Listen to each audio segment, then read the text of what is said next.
guys, and welcome to this little support monk video. Probably most of you guys already know this build. Um, First of all, I have to say that this build is only viable until 2.1, patch 2.1, because after this patch, there are some changes to Exploding Palm, which is the key, ability in this build. And at the moment, it says if the mob which has the exploding palm on it explodes, it deals 50% of its maximum life. So it's pretty good at the moment. But after that, it will scale with the weapon damage and not the maximum HP of the mob. So yeah, let's go into the build. First of all, the abilities. The key ability, as I already said, is Exploding Palm. I'm using the second rune, and the reason for that is that I don't use in this build any spirit spenders, spirit generators, I mean, sorry.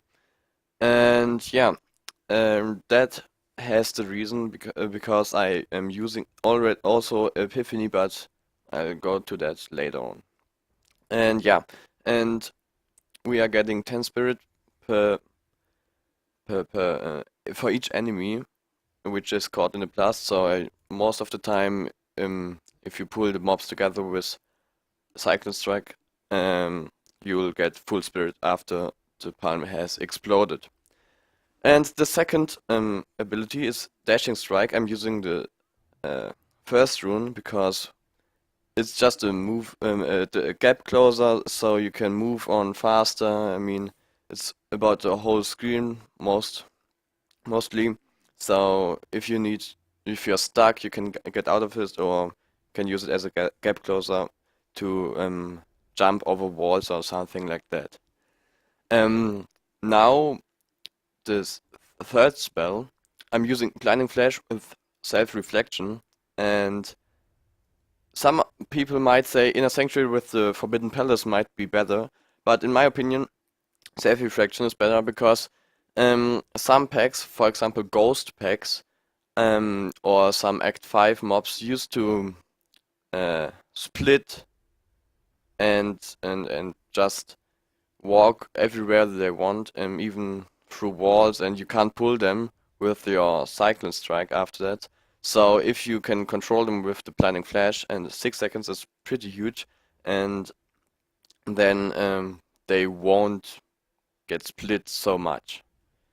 And the the fourth spell now is Cyclone Strike with Implosion, which is the key support spell for your group. You're using it to pull mobs together. It's a pretty huge radius, and yeah, that's the key. Besides the Exploding Palm.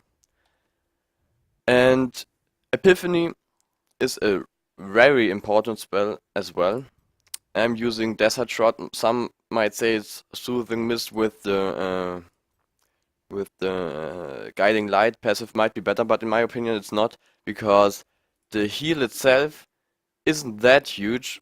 I mean, most of the time your party will die instantly or is at full HP, so it doesn't really matter if they get healed or not, in my opinion. So it's better for you to just get more survivability and tank the mobs. So yeah. And the good thing about Epiphany is the spirit regeneration. It's increased by 20.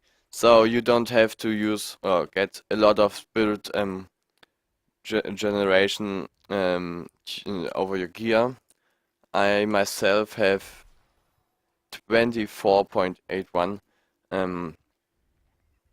spirit track, so it's fine. And especially with the second rune of Exploding Palm, it's working really great, and I have no spirit problems. The last ability is Mantra of Conviction with Annihilation. That's just for the group, the buffing the group, so we are getting faster to the rifts. And of course the damage bonus is increased, is very important as well.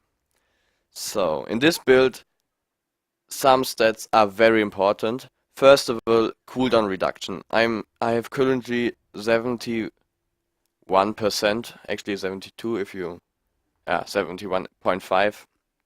So my downtime of Epiphany itself is pretty low. I think it's about 1 or 2 seconds.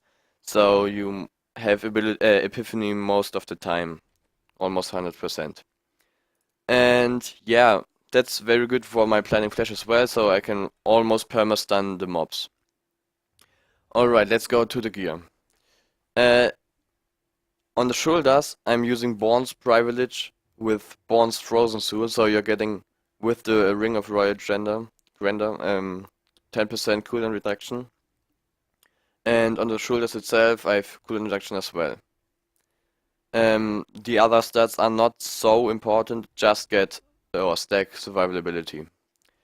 I'm using on the gloves, of course, cooldown reduction plus Ashera's boots, so we are getting more survivability.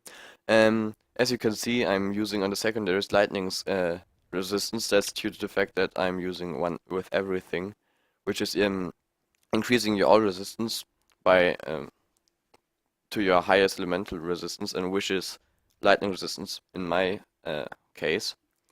I'm also using Exalted Tool. I forgot the other passive, sorry. For the maximum spirit, and the spirit generation is fine, but just for the maximum spirit, so you can have more exploding primes. Bacon of Ether is very important because 20% cooldown reduction. Yeah, that's all I have to say. And Fleet Footed I'm also using, so I'm getting faster. So, where was I at? Okay. I'm also using a Son of Jordan with physical resistance, physical skills, I mean.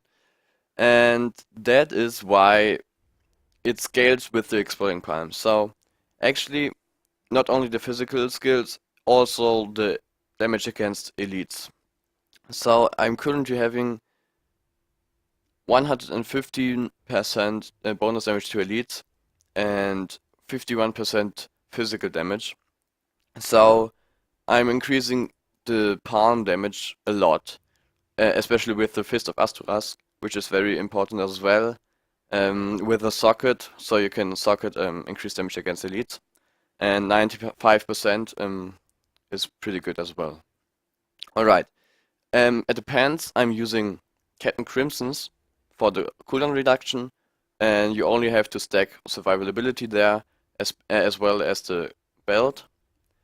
At the helm, I'm using Kakaji's Unbreakable Spirit, and that is why it has cooldown reduction itself on the helmet standard. So you can get double cooldown reduction, 8% on the helm plus the socket, 12.5%. The same is with the Halicon's Ascent. Cooldown reduction is standard, and damage against elites and reduce is already on it as well. So it's just a perfect one for this build. I'm using physical skills steal 60% more damage as well, because I have enough survivability. I don't need any vitality or something. So yeah. And the bracers, I'm using Nemesis bracers, so we're getting the shrines, the elites from the shrines, I mean.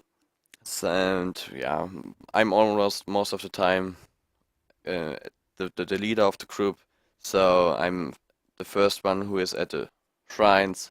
So yeah, we're getting faster through the rifts. The weapons, I already said the Fist of Asturas, and I'm using also the Sunkeeper, pretty good rolled, because I could reroll the damage. I mean, you have 0 damage anyway, so it doesn't matter if I reroll the damage to socket. 30% increased damage against elites is pretty good, and 10% cooldown reduction as well. Alright. Yeah, that was almost it, I would say. Just a comparison, you need definitely a lot of cooldown reduction, at least 65%, so you can have Epiphany all the time. And the damage against elites plus physical damage is very important as well. Of course, you have to stack some survivability as well, but With this first rune, you can probably, yeah, don't need too much of it because this rune, I mean, I have 56 million toughness with Epiphany up, which is pretty good, I would say. Yeah. So most of the gear is craftable. It's pretty easy to get. Well, okay, the Fist of Escroth is pretty rare, but the other parts can be switched out. Also, you only have to get cooldown reduction on ring, both rings actually, the amulet, the shoulders, and the class. If you have it on the weapons as well, it's pretty good, but not needed.